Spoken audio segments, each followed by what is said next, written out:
Eu sou a Thaís Roque e esse é o De Carona na Carreira, um podcast que apresenta as mais incríveis jornadas profissionais de executivos a celebridades. Juntos, nós vamos passear pelos caminhos percorridos por pessoas de sucesso e eu vou te mostrar que o impossível é só uma questão de ponto de vista. Vambora?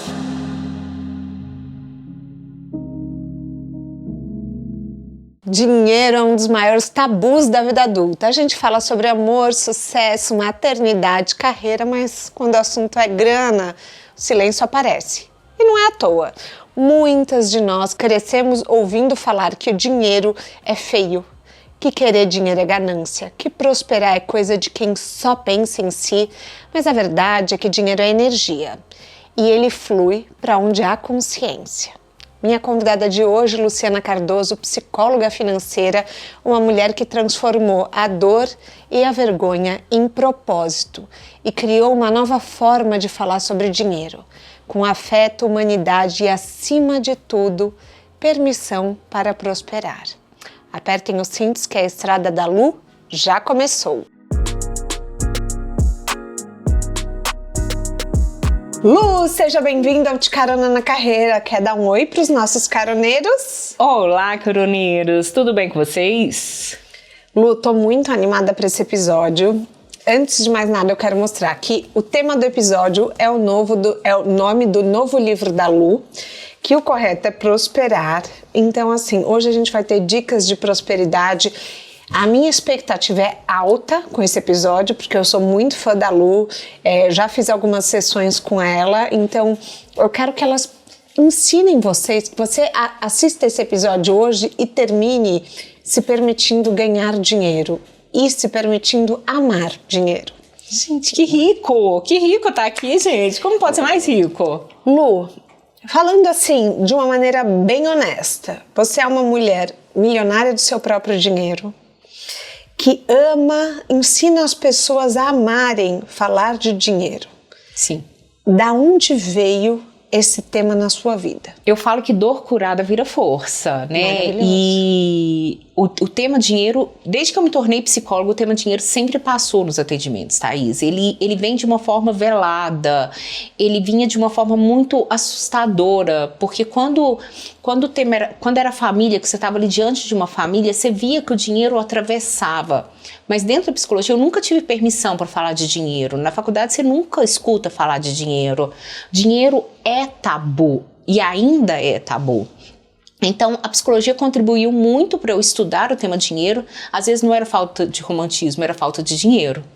Às vezes a disfuncionalidade vinha justamente da falta de dinheiro. Mas a minha família é extremamente disfuncional com o tema dinheiro. Então eu sou filha de... Qual família não é? Mas a minha é muito disfuncional.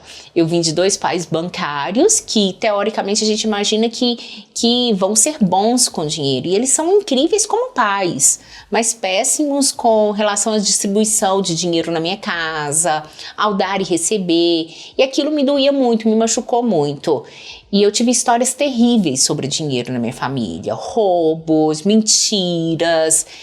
E quando eu cheguei no fundo do poço da minha família, que eu olhei e falei, gente, eu não dou conta mais de sair, de tanta vergonha, de tanto mal-estar. Ah, porque era uma coisa pública. Era uma coisa pública, tá. Foi público, numa cidade de 27 mil habitantes, todo mundo ficou sabendo da disfuncionalidade das pessoas da minha família. E aí nem é pai e mãe.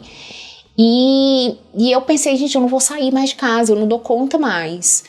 Foi aí que eu fiz uma sessão de terapia e a terapeuta falou, olha, você tem uma história triste para contar pro resto da vida, ou você tem a permissão para mudar a sua vida e mudar a vida de outras pessoas. E eu saí de lá, montei meu Instagram e hoje eu sou uma das maiores referências na área. Não, para mim você é a maior, tá? Referência. Quando o assunto é dinheiro, para mim você é a pessoa assim que me vem à mente em primeiro lugar. Mas Lu, você saiu de casa aos 13 anos. 13 anos. O que é uma idade muito nova. Hoje, você mãe, você pensa... Não. Assim, eu também, quando eu penso assim, nossa, minha filha sair de casa aos 13 anos é um bebê. O que isso já começou a te ensinar sobre o dinheiro? Então, Thaís, eu falo muito nesse livro Correto é Prosperar, que é amar a sua jornada. E eu amo essa menina que saiu de casa aos 13 anos. Não deixaria minha filha sair de casa aos 13 anos? Não deixaria. Mas eu amo essa menina que saiu de casa, tá? Que fez essa escolha.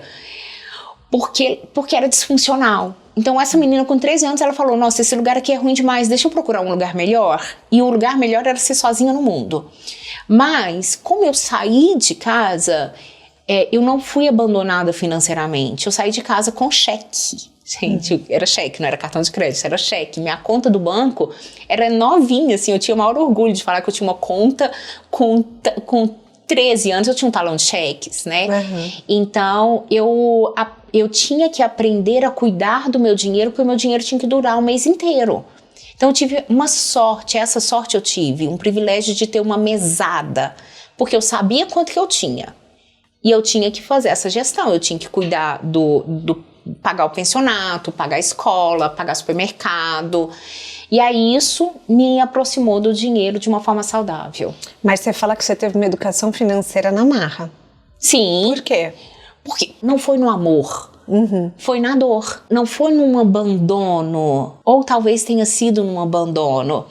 Foi assim, ou você melhora a sua vida ou você volta para esse lugar. Ou você dá conta de andar para frente, ou a única saída era voltar para aquele lugar.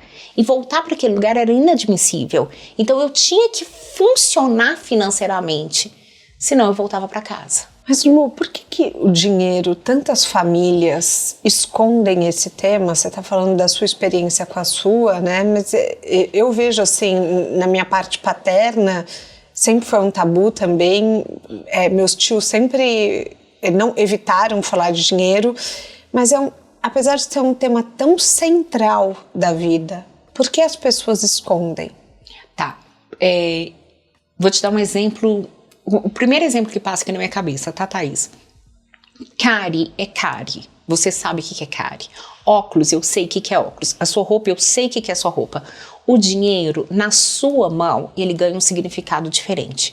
Na minha mão, ele tem um significado diferente. Por mais que no dicionário vai estar lá escrito moeda de troca, mas na mão de cada um, ele ganha um significado diferente. Então, ele ganha o significado da vergonha, da humilhação, do poder, do amor. Cada pessoa tem um significado. Então, quando eu tô falando dele, eu tô falando de tudo isso, das representações e das idealizações que eu faço. Então, é difícil falar da nossa vergonha. Tá aqui contando para todo mundo, foi vergonhoso, foi difícil, eu sou um sucesso. E eu acho que eu sou um sucesso. Você é. Porque eu saí de um lugar muito ruim com o dinheiro. Isso é vergonhoso. Então a gente não dá conta, a gente esconde. Todo mundo esconde. A gente fala de contas, Thaís, isso daqui é muito importante. Os casais, eu falo de dinheiro. Você fala da conta, um paga a conta de luz, outro paga a conta de água. A gente não fala das representações que ele tem na nossa vida. Dos medos, dos abandonos, das rejeições, das vergonhas. Tudo isso que circula dinheiro. Por isso que é complicado falar de dinheiro. Você acha que a relação com o dinheiro é um espelho da nossa psique, assim, de quem a gente é? A forma como se lida com o dinheiro é a forma como se lida com a vida. E não tem como. Você pode me dar 5 minutos que eu descubro que é. É o resultado da forma como você se ama.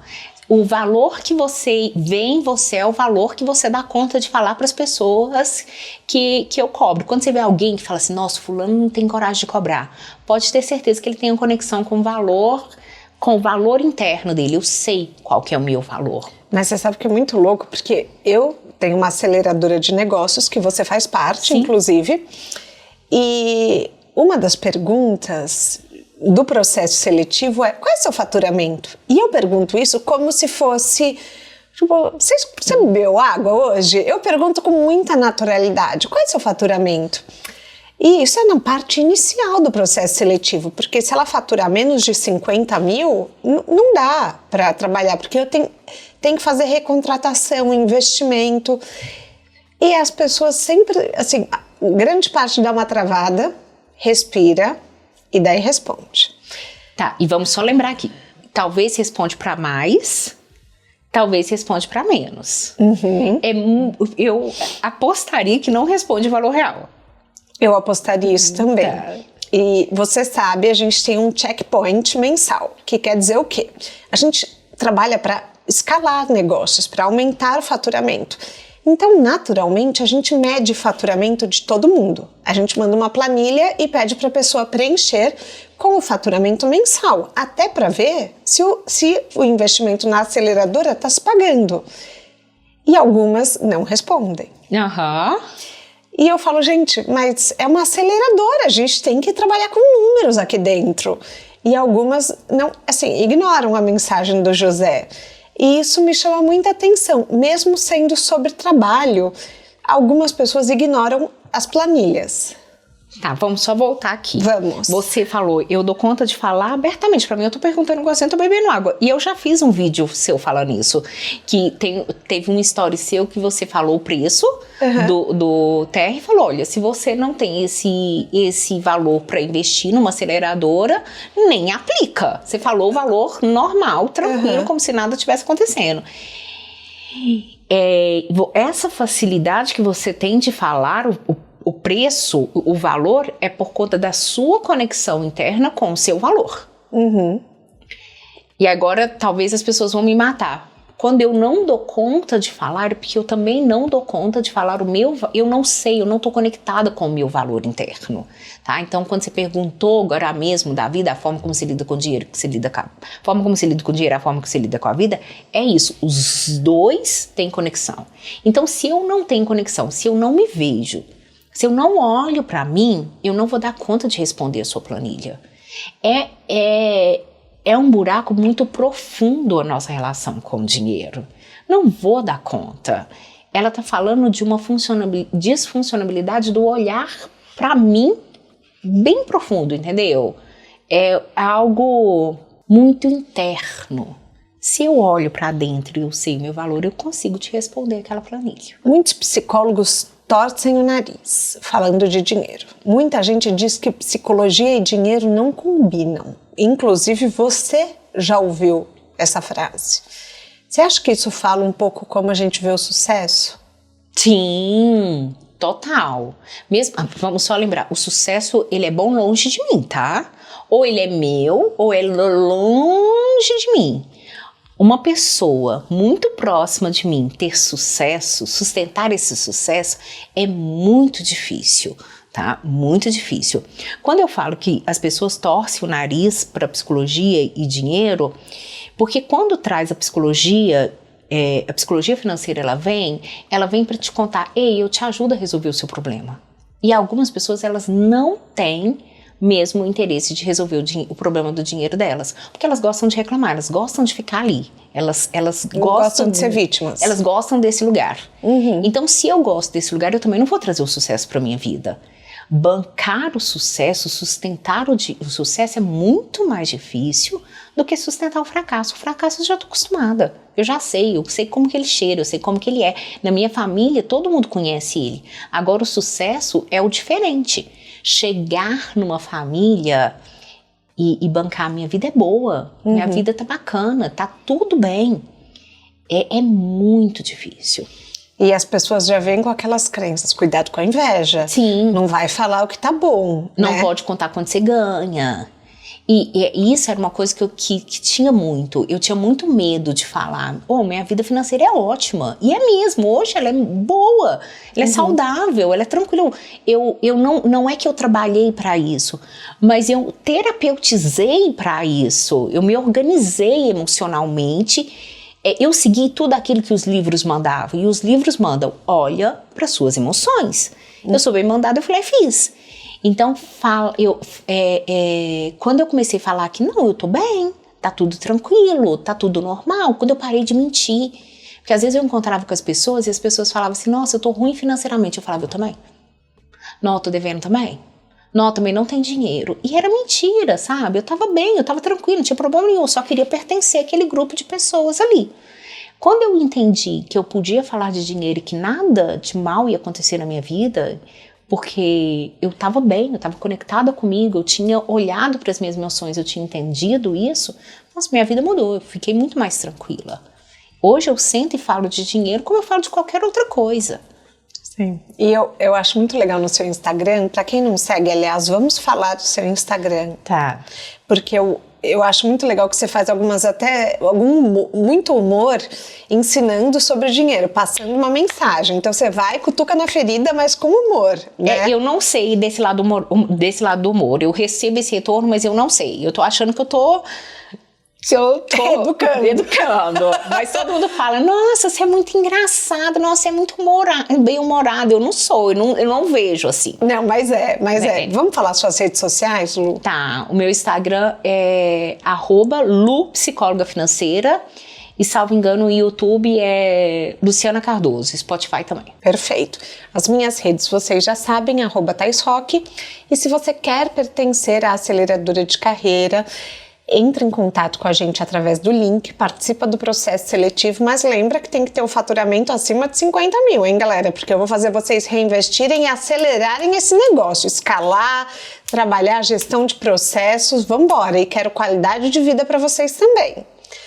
Eu entrevistei o antropólogo Michel Alcoforado. Né? Amei. E ele me trouxe uma coisa muito curiosa, que no Brasil o rico é sempre o outro. Sim. Por que a gente tem resistência de assumir a prosperidade? Nossa, é muito difícil isso. Esse é um trabalho que eu tenho, porque nós temos uma crença de que rico é ruim. Aqui no Brasil, o rico, ele é mal visto. Rico é ruim. Se você for rico, você está fazendo alguma coisa errada.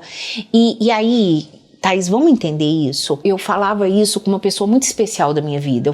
Eu falava com ela, você não tinha comida na sua casa quando você era criança. E olha o que você trouxe para sua casa. Olha como que é a sua casa hoje. Hoje você tem piscina, hoje você tem uma casa de 3 quartos.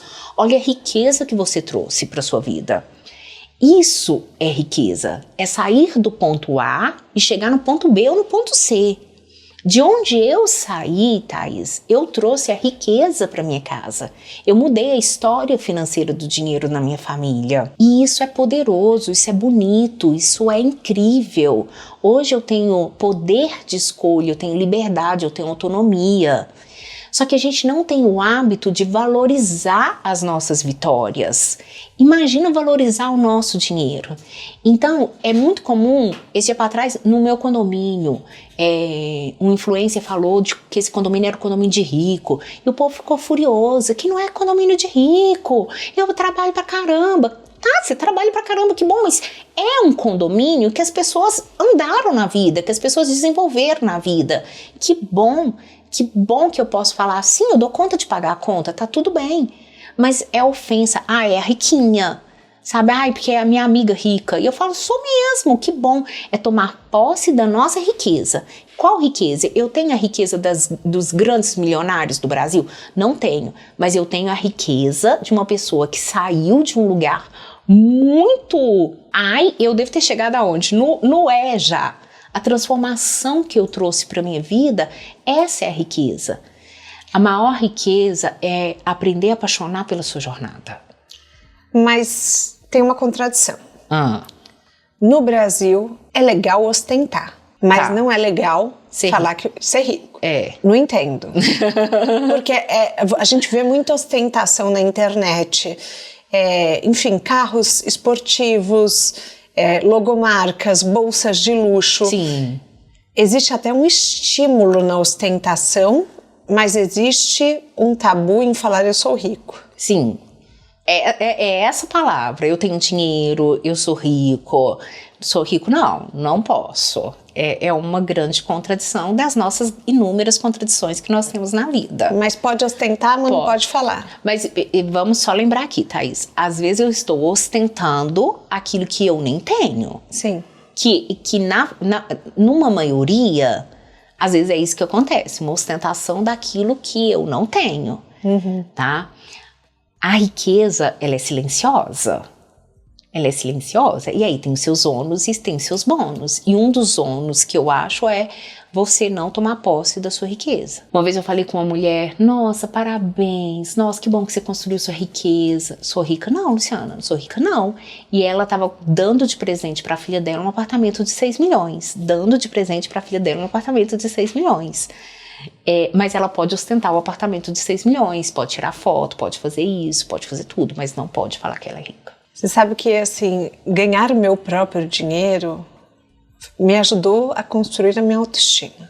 Isso pode parecer óbvio, mas eu acho que às vezes as pessoas não sabem o poder que existe em ganhar o próprio dinheiro. Isso me possibilitou sair de um casamento extremamente abusivo, me possibilitou impor limites para as pessoas ao meu redor.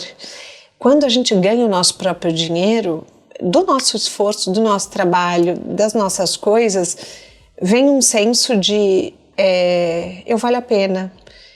O mundo reconhece um dom meu, eu tenho algo a oferecer, e eu vejo que assim, não existe um vínculo tão público entre ganhar dinheiro e construção de autoestima.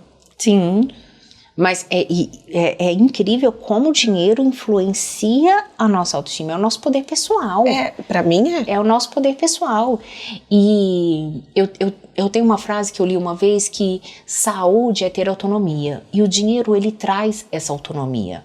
Ele traz a autonomia de escolher ficar, ele traz a autonomia de poder ir, ele traz a autonomia de trabalhar onde você quer trabalhar, sabe? Chega um momento, Thaís, que a gente precisa fazer as pazes com o dinheiro. E falar, eu posso ter ele na minha vida, eu aceito ter ele, tá bacana, sabe? Parar de concordar com as crenças, e crenças, elas precisam ser questionadas. A mulher que tá em casa, ela pode falar, o dinheiro é pra mim, ele pode ficar na minha vida. Porque nós ouvimos uma vida inteira que dinheiro não era. Talvez você ouviu isso em algum lugar, que dinheiro não é pra gente. Em um determinado ponto você fala, não, isso daqui é pra mim, eu quero e eu vou fazer esse dinheiro acontecer. E o que acontece na sua vida? Vem a liberdade. Vem a liberdade de decisão, de escolha, de ir e vir. E eu acho que uma mulher, quando ela enriquece outras mulheres. Porque ela contrata rede de apoio, ela emprega outras mulheres no trabalho dela. Eu falo que eu só trabalho com mulheres porque é construção de poder pessoal. Então as mulheres, elas têm essa força dentro de si que é muito validada quando se ganha dinheiro. O homem já é validado desde pequeno.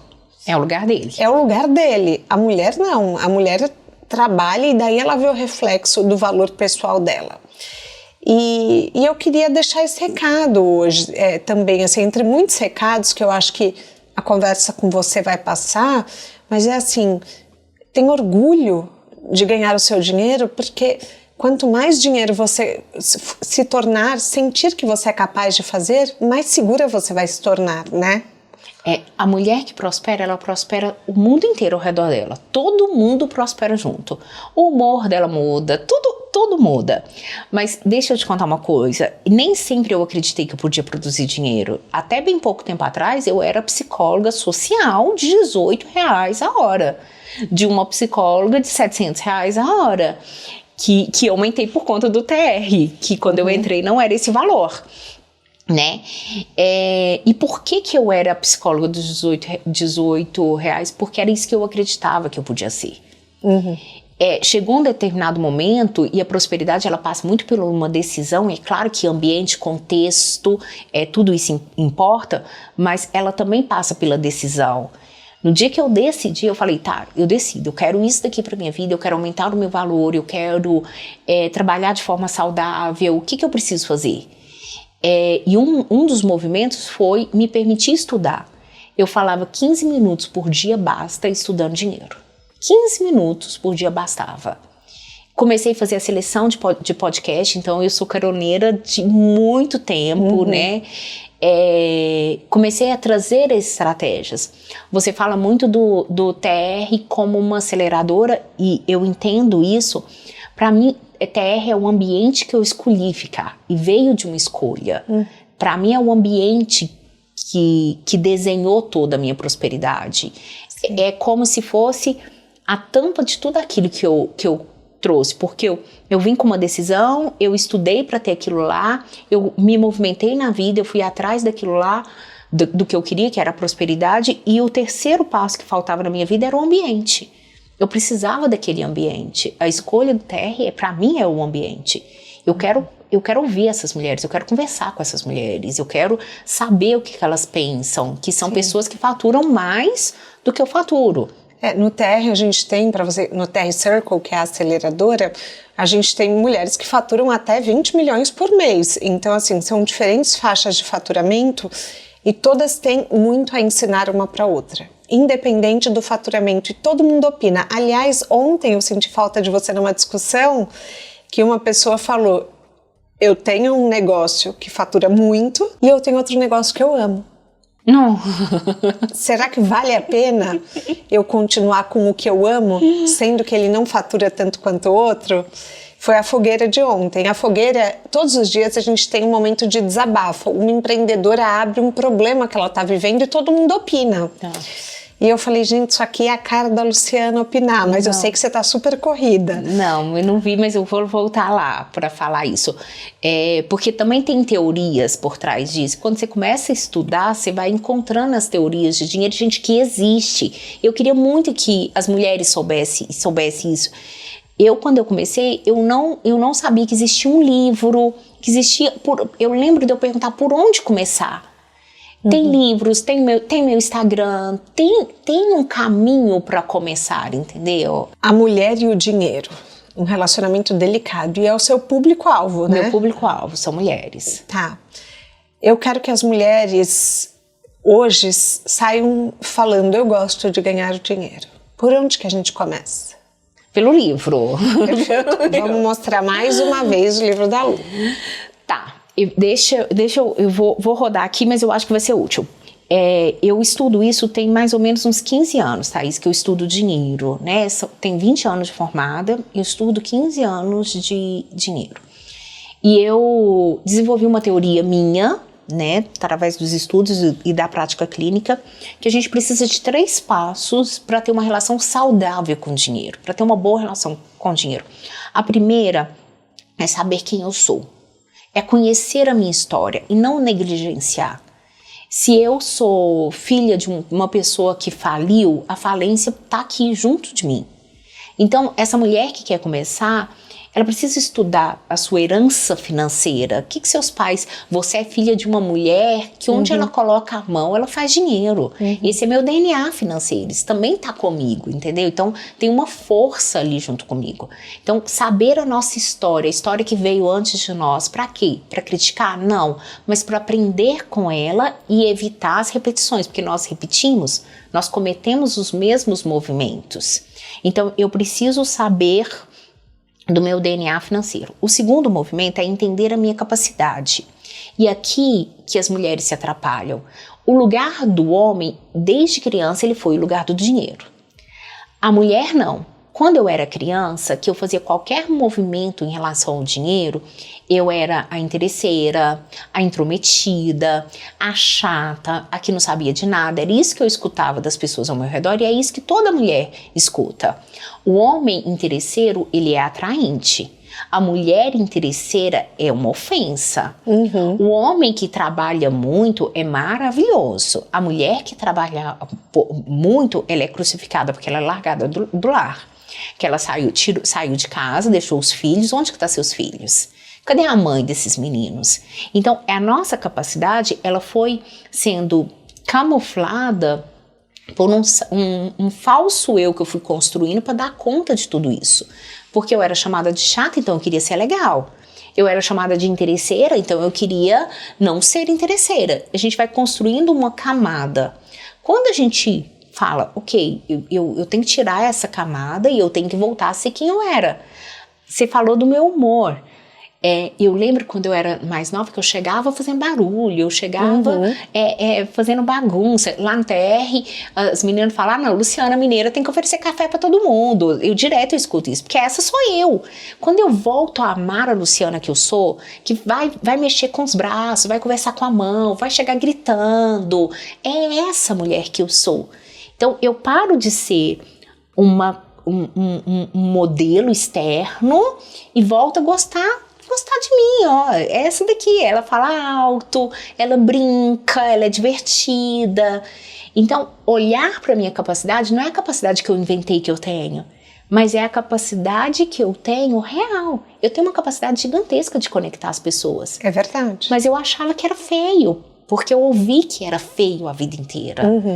né? Então, quando a gente volta a olhar para aquilo que você sabe fazer bem e sabe fazer natural, aí a gente começa a prosperar. E o terceiro passo dessa boa relação com o dinheiro está no nosso merecimento. Eu falo o seguinte: se você está desconectada da sua capacidade, o dinheiro não vem. Ele não vem, você não vai produzir dinheiro. Está empacada, não está produzindo dinheiro, você está desconectada da sua capacidade. Quando o dinheiro vem, mas ele não fica, porque você não está no encontro com o seu merecimento. E o que é um merecimento? Não é a blusinha, não é o seu vestido, não é meu vestido, não é isso. O meu merecimento é a vida boa que eu quero construir para mim. E como que eu construo esse merecimento? Quando eu aprendo a amar a minha jornada. E o que é amar a minha jornada? É amar a menina de 13 anos que saiu de casa, que tomou essa decisão.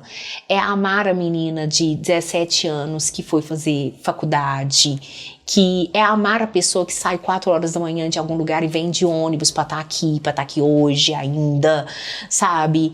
É amar essa menina que fez escolhas ao longo de uma vida que foram as melhores escolhas possíveis. Quando eu faço as pazes com a mulher que eu sou, com as escolhas que eu fiz, com tudo que eu construí na minha jornada, eu tenho os 3 passos.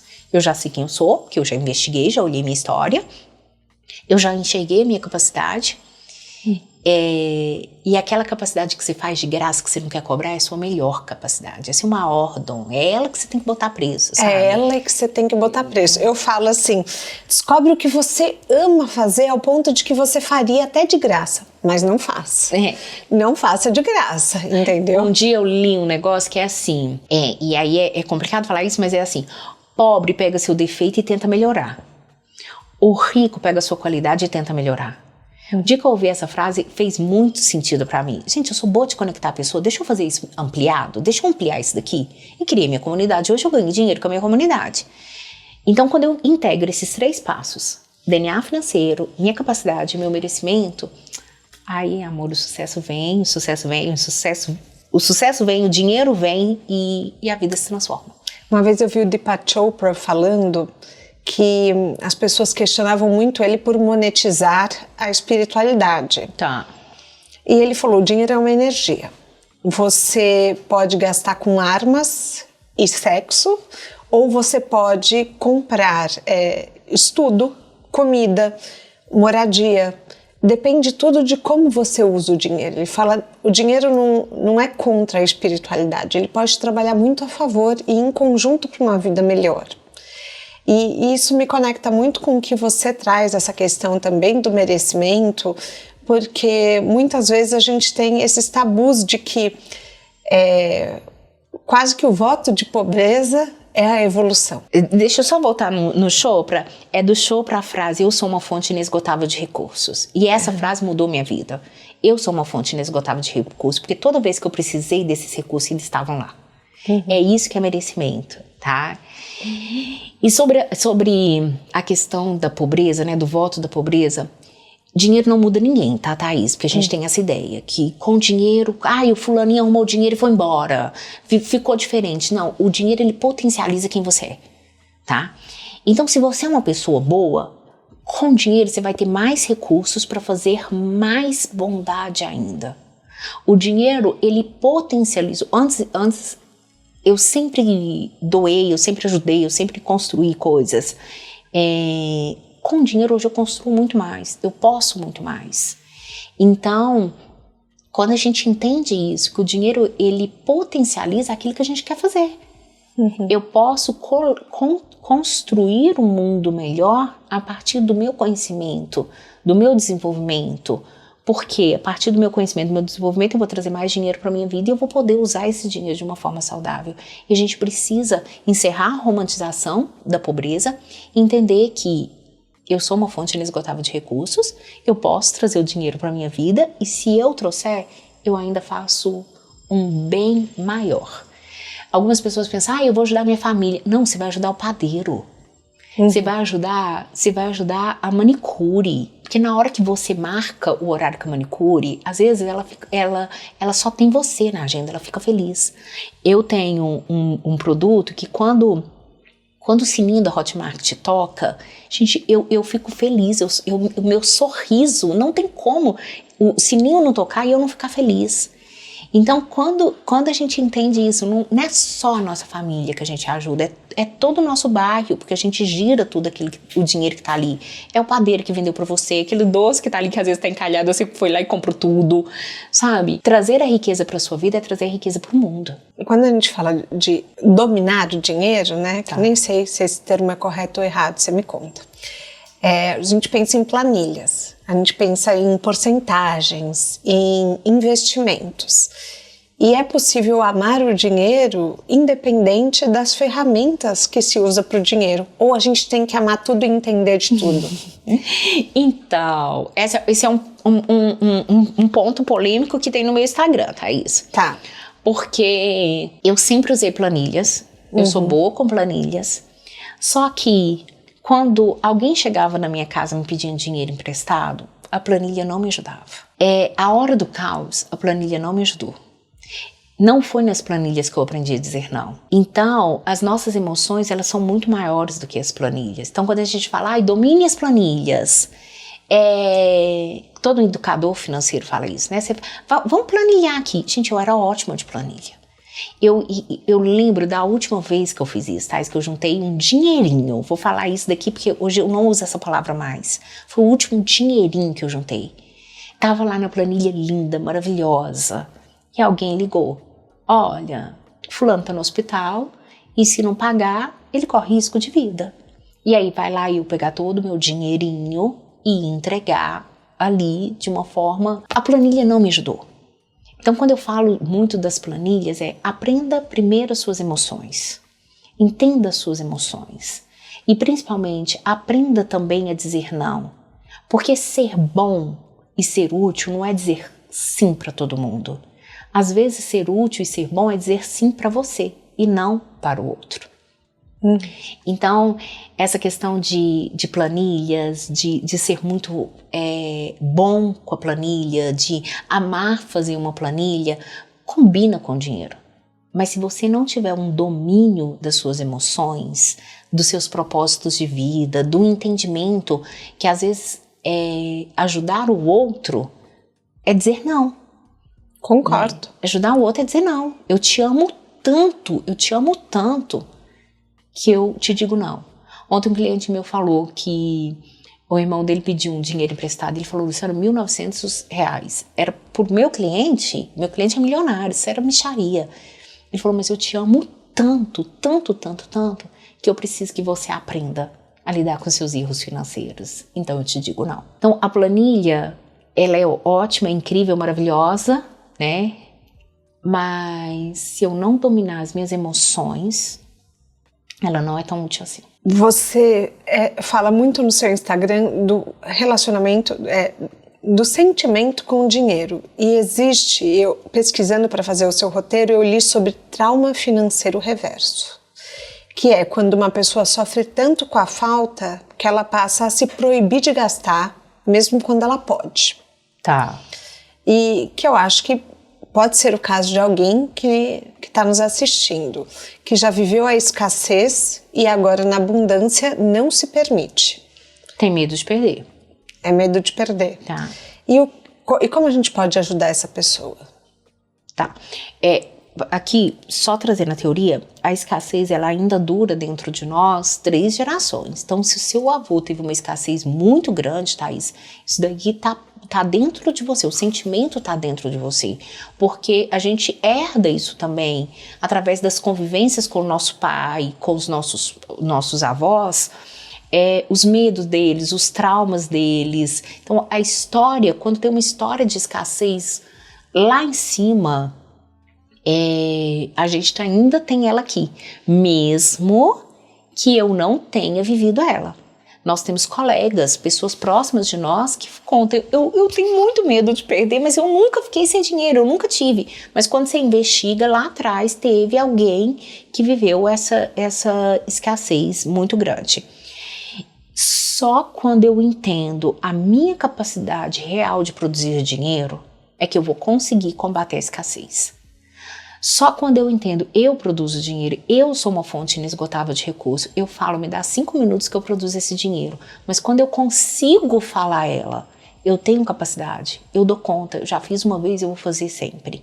Se eu não olhar para a minha capacidade, a única coisa capaz de combater o medo da escassez, ou o fantasma da escassez, ou a neurose da escassez, ou o trauma reverso, é enxergando quem eu sou de verdade. Se eu não enxergar o que eu construí, o que eu fiz, se eu perder tudo que eu tenho hoje, amanhã eu construo tudo de novo. E essa frase não é clichê, eu já ouvi ela em vários lugares, mas quem sabe quem é, constrói tudo de novo. Você constrói tudo de novo. Sim. Você sabe que eu tô vendo uma série agora que tá no YouTube, inclusive, que chama 90 Dias para Ficar Milionário. Que é de um bilionário que ele construiu a fortuna dele do zero, ele tem 2,2 bilhões de dólares, e daí ele falou, olha, eu vou provar que o sonho americano não acabou. Eu vou para uma cidade que eu não sei onde a produção vai escolher, eu vou estar com $100 e eu vou ficar milionário em 90 dias. E eu tô assistindo a série, enfim, tem 2 temporadas, mas ele ainda, assim, ele já começou a fazer bastante dinheiro. Ele já tá, aonde eu tô assistindo, ele já tá nos $10 mil. E ele começa com $100. E é muito essa mentalidade que você tá falando de você se achar capaz. Sim. Entendeu? E ele fala uma coisa até uma dica pros caroneiros, ele fala, primeiro ache um comprador, depois invente um produto. Então ele parte muito de explorar a necessidade do outro, não explorar no sentido de exploração, mas entender o que as pessoas estão buscando para construir. Então ele vai fazer uma pesquisa na cidadezinha do interior. O que mais vende? Ele descobriu que é café e cerveja artesanal. Cerveja artesanal leva 90 dias para tirar uma licença. Ele não tem 90 dias. Então, café é o que mais vende? Ele vai vender café. Então, ele não vai, assim, tentar criar um produto do nada, inovador. Ele vai no que a audiência quer, no que o público quer. E nisso ele está reconstruindo toda a fortuna dele. Então, é muito, muito bacana. Primeiro, muda a mentalidade. Todos os cursos falam disso, tá? Se você não mudar a sua mentalidade, você só vai trazer um resultado financeiro diferente para você se você se tornar uma pessoa diferente. Sendo a mesma pessoa, você não vai se tornar. Então, eu sempre falo, o que você está disposta a abrir mão hoje, agora, para você melhorar financeiramente? Não só financeiramente, no amor, em tudo na vida. O que você está disposta? Quem que você está disposta a abrir mão? Às vezes é da birra, às vezes é da infantilidade, às vezes é da zona de conforto financeiro. O que você está disposta? Então, essa mentalidade é a base de tudo. Mas no meu Instagram, de vez em quando, eu pergunto, o que você gostaria que eu te ensinasse que eu ainda não te ensinei? É lá que tá a resposta do que eu vou entregar. Se a pessoa fala assim, dinheiro e casal, bora, vamos lá, no dinheiro e casal. Dívidas emocionais, bora, dívidas emocionais. Recentemente foi a impostora, síndrome da impostora, que tem muito a ver com dinheiro. Dívidas emocionais, Lu? Desculpa a ignorância. Dívidas emocionais são investimentos que eu faço para cobrar depois. E que é muito presente na nossa vida. Então eu vim no TR com você hoje aqui, tô aqui hoje, semana que vem você tem que fazer alguma coisa para mim. É básico, isso existia muito. Eu fui no supermercado com você semana passada, agora você tem que vir na padaria. Eu tô te dando um exemplo mais básico. Entendi. Mas eu fiz isso pra você ao longo de uma vida. Thaís, dever um banco é fácil. O banco vai te cobrar juros. Juros abusivos. Mas dever uma família é letal. Porque você pode pagar e você pode pagar quantas vezes for necessário. Você vai dever pro resto da vida. Porque quando você começou, eu estive lá para te ajudar. Porque quando você começou, eu te entreguei R$100 para você começar. Fui eu que te dei os seus primeiros R$5 para você começar. Só que passa 30 anos e essa dívida ainda continua lá. Pessoas que são presas em dívidas emocionais não prosperam. Então nós temos, eu falo que a gente tem muita tia que na hora que você chega na casa dela, ela, fulano não vem aqui, que eu fiz tudo pro Beltrano, eu paguei a faculdade dele. Médicos são muito presos em dívidas emocionais, porque a família teve que abrir mão de muitas coisas para ele estudar. E aí ele não consegue a liberdade emocional para seguir a vida dele, o ter o dinheiro dele, comprar o carro dele, porque ele sente que ele deve àquela família e ele pode pagar. Isso que não tem fim. Eu tenho um amigo que é muito famoso e só não vou falar o nome dele porque não sei se ele me autoriza a contar essa história. Mas ele me fala, eu já perdi as contas de quanta gente fala que me ajudou lá no começo. Isso. E aí, se ele ainda não olhou para isso, tá? Ele não vai dizer não. Ele vai continuar se sentindo em dívida. Eu tenho uma história muito bacana que uma mulher contava, não, porque quando foi a lua de mel de vocês, eu ajudei vocês, eu que dei o dinheiro para vocês no casamento, a sogra, né, falava, porque quando vocês começaram, eu que dei o dinheiro para vocês. E aí ele perguntou, quanto que eu te devo? Quanto que eu te devo? E a gente encerra aqui agora. E ele não perguntou com grosseria, ele só perguntou, quanto é que eu te devo? Que aí eu vou te pagar aqui agora. E aí disse que essa mulher nunca mais falou. Porque é ruim, Thaís. É ruim mesmo. Thaís, então, aquele dia eu fui no podcast com você e agora eu vou receber meu primo e irmão e tal. Você recebe ele lá pra mim no podcast? E às vezes não tem espaço pra ele, mas você se sente em dívida pelo fato de eu ter te ajudado de alguma forma e você vai lá e tem que colocar essa pessoa. Isso acontece nas empresas. Nós visitamos uma empresa essa semana que elas falaram, não é porque é família que vai se empregar aqui. A gente foi na Trussoa essa semana com o Terry Circle, né? Porque uma vez por mês a gente vai numa empresa conhecer os bastidores. E a Adriana falou exatamente isso, né? Não precisa estudar em algum lugar, precisa saber para estar aqui. Então, é como se ela falasse, eu não te devo nada, você não me deve nada, estamos juntos porque queremos, estamos juntos porque nos amamos. Até tem um livro que chama Eu Não Te Devo Nada, de um psicanalista, e ele fala isso. Eu não te devo nada, você não me deve nada, nós escolhemos estar juntos porque nos amamos. Se você não me ama, eu não me amo, eu sigo o seu caminho, você segue o seu. Eu acho que é um convite para todo mundo refletir o quanto a gente cobra os outros emocionalmente, às vezes, e às vezes eu já me vi agora falando, lembrando de momentos que eu cobrei, mas eu cobrei só para mostrar, eu te dei afeto, não para mostrar você me deve algo, mas é para a pessoa recordar, do tipo, lembra quando? E é errado. Então, mas quando a psicologia financeira, ela não é só sobre o dinheiro, é sobre amor também. Quando você estuda psicologia financeira, você entende que o seu amor não faz prisioneiro, seu amor não faz refém. O dinheiro, ele tem essa capacidade tão grande de interferir na forma como se ama. A riqueza da minha vida é olhar para você e falar, meu amor não te faz prisioneiro. Quando eu fui fazer o meu mestrado, eu fiz o meu mestrado em Brasília e eu engravidei no meio do caminho. Então, o dinheiro que eu tinha para pagar o mestrado, eu comecei a usar na minha gravidez, de comprar as coisas. E aí o meu marido teve que cobrir o meu mestrado ali para mim. E lá em casa, apesar do dinheiro ser todo nosso, mas eu que pagava. E falava, linda, aqui ó, o boleto pra você pagar e tal. No dia que eu terminei o meu mestrado, eu perguntei, eu te devo alguma coisa? Ele, não, você não me deve nada. Eu, pronto, então tá bom. Seguimos a vida junto porque nos amamos. Então, quando você estuda dinheiro, você entende muito mais de amor do que você pode imaginar. Que lindo isso, que profundo. O que é sucesso para você? Nossa, eu já respondi essa pergunta tantas vezes. Você vai me perguntar do pneu furado? Óbvio. Ah, que bom. Graças a Deus, ufa. Óbvio. Em 240 episódios eu perguntei todos. Meu sonho é responder essa pergunta. Vamos lá, primeiro, o que é sucesso para você? O que é sucesso para mim hoje é poder dormir em paz. É essa tranquilidade de dormir em paz, feliz, orgulhosa, que eu sempre penso que eu tenho que tocar só a alma de uma pessoa, e isso eu já consegui. Então, hoje eu durmo em paz. Isso é sucesso pra mim. Não sei se é a melhor resposta, não, mas é isso que é pra mim. A gente tem um quadro aqui que chama Pneu Furado. Toda estrada tem seu erro. E às vezes esses erros ensinam mais do que um MBA. O que você considera que foi ruim, mas foi bom ter acontecido com você? Não ter aprendido a dizer não e não ter aprendido a não querer comprar o amor dos outros. Eu entrei em um investimento, Thaís, não porque ele era um investimento. Eu entrei num investimento porque eu queria ser amada pela pessoa que estava junto comigo. Eu amava tanto essa pessoa que eu pensei, se eu colocar dinheiro nessa relação, ela vai ter orgulho de mim. Então ela vai ficar feliz comigo. E esse investimento foi o grande trauma da minha vida, foi o grande problema da minha vida.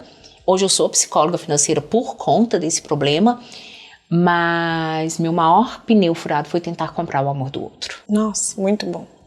Na sua mala de viagem, um livro, um filme e um documentário. Além do seu livro, que já estamos mostrando aqui, que o Correto é Prosperar. Além do seu, qual outro livro que você acha que todo mundo tem que ler? Eu tô apaixonada com Coisa de Rico, tá? Eu acho ele muito bom e então, pra mim, é um livro que eu amo muito, que eu falo assim, nossa, esse daqui eu acho que todo mundo tem que ler agora, nesse momento. Muito bom. Lu, a gente chega ao fim da nossa carona, muito obrigada. Eu queria muito te entrevistar porque eu sei o quão bem vai fazer pra minha caroneira. Eu sei que o seu conteúdo, assim, é um privilégio ter você na minha vida, de verdade, porque eu aprendo muito com a sua generosidade, com as suas contribuições. Às vezes você fala assim, no grupo, né? Vou comentar como psicóloga porque é isso que tenho para oferecer. E vem o comentário mais rico da face da Terra, assim, desdobrando muitos problemas do inconsciente que a pessoa trouxe. Então, assim, é muito bom conviver no mesmo ambiente que você, ter a sua amizade, e obrigada por deixar eu escrever o prefácio do seu livro. Muito obrigada. Eu que agradeço. Eu queria falar com o caroneiro. Pode falar. Porque eu sou, né, a caroneira que assistia os podcasts, né, que via os podcasts. Minha amiga tá aqui, ela encaminhava todo o podcast. E eu nunca acreditei que eu estaria aqui. E assim como eu sempre sonhei estar aqui, eu já recebi muito direct de pessoas que falaram assim, meu sonho é estar lá nesse podcast. Então, eu queria falar para a pessoa não desistir dos sonhos dela, sabe? Constrói, cria seu mapa aí de sonhos e eu acho que se a gente deseja muito uma coisa, a gente tem que se dedicar um tempo para ele. Então, cria seu mapa de sonho, coloca lá, coloca tudo que você quer, coloca, eu quero participar do De Carona na Carreira, porque se você fizer esse movimento, o movimento pode acontecer. É verdade, gente. E ela nunca colocou no mapa de sonhos dela, fui eu que arrastei ela pra cá, tá? Eu convidei uma vez, aí ela me ignorou, aí eu convidei de novo, aí eu convidei a terceira vez e falei, você vai lá no meu podcast. Então, assim, insisti e trouxe a Lu pra cá. Então, é muito rico estar aqui do lado de cá e eu que já estive do lado de lá tantas vezes. Então, gente, não desiste não. Muito bem. O De Carona na Carreira tem a consultoria de conteúdo da Beatriz Fiorotto, a produção do José Newton Fonseca, a sonoplastia e edição do Felipe Dantas e a identidade visual do João Maganin. Todas as dicas que a gente abordou aqui estão no descritivo na plataforma que você nos escuta. Bora lá no Instagram falar mais sobre o episódio de hoje? A gente volta na próxima semana com mais um De Carona na Carreira. Beijo grande. Que rico, gente!